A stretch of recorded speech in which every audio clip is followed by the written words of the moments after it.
உலகத்திலே ரொம்ப கஷ்டமான விஷயம் ஒரு சிரிப்பு படம் எடுக்கிறது தான். ஏன்னா நம்மளுக்கு சிரிப்பாக இருக்கிற விஷயம் படம் பார்க்குறவங்களுக்கு அது கடத்தப்படணும். நல்ல டைரக்டர்னு பேர் எடுத்த மணிரத்னம் கூட வந்து சிரிப்பு விஷயத்தில் வந்து அவர்கிட்ட வந்து பெருசாக ஸ்டஃப் இருக்காது. அது ரொம்ப பிளாக் ஹியூமராக தான் இருக்குமோக்கோசரம், அது வந்து கொஞ்சம் கிரேசி மோகன் காமெடிஸ் மாதிரி தான் இருக்குமோக்கோசரம், ஒரு அளவுக்கு எல்லாருக்குமே புரிஞ்ச மாதிரி சிரிக்க வைக்கிறதும் அந்த மாதிரி படம் எடுக்கிறது ரொம்ப கஷ்டம். அபிஷன் ஜீவந்த்துக்கு வந்து அது கை வந்திருக்குன்னு சொல்லுவேன்.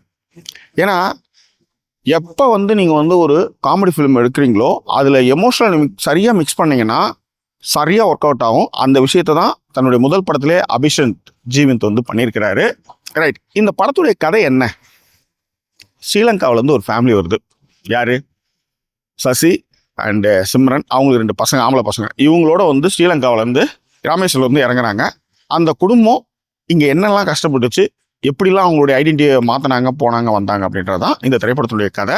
படத்தில் பாராட்டத்தக்க விஷயம் என்னென்னா, மதுரையிலே நல்லது செஞ்ச சசிகுமாரை கடல் கடந்து ஸ்ரீலங்காவிலேருந்து திரும்ப ராமேஸ்வரம் எடுத்து வந்ததுலே படத்தோட இயக்குனர் வந்து சக்ஸஸ் பண்ணியிருக்காருன்னு சொல்லுவேன். இன்னொன்று, இந்த படத்துக்கு பெரிய அட்ராக்ஷனாக வந்து சிம்ரன் இதில் வந்து எடுத்துகிட்டு வந்தது வந்து சாதாரண விஷயம் இல்லை, ஃபஸ்ட் கிளாஸாக பண்ணியிருக்காங்க. அதாவது சசிகுமார் அண்டு சிம்ரன் காம்பினேஷன், முக்கியமாக வந்து அந்த நீல நைட்டின்னு நினைக்கிறேன், பிறண்டு படுத்துட்டு சசிகுமார்கிட்ட பேசுகிற வசனங்களாக இருக்கட்டும், அந்த அந்யூன்யமாக இருக்கட்டும், அது ரொம்ப ரொம்ப நல்லாவே இருந்தது.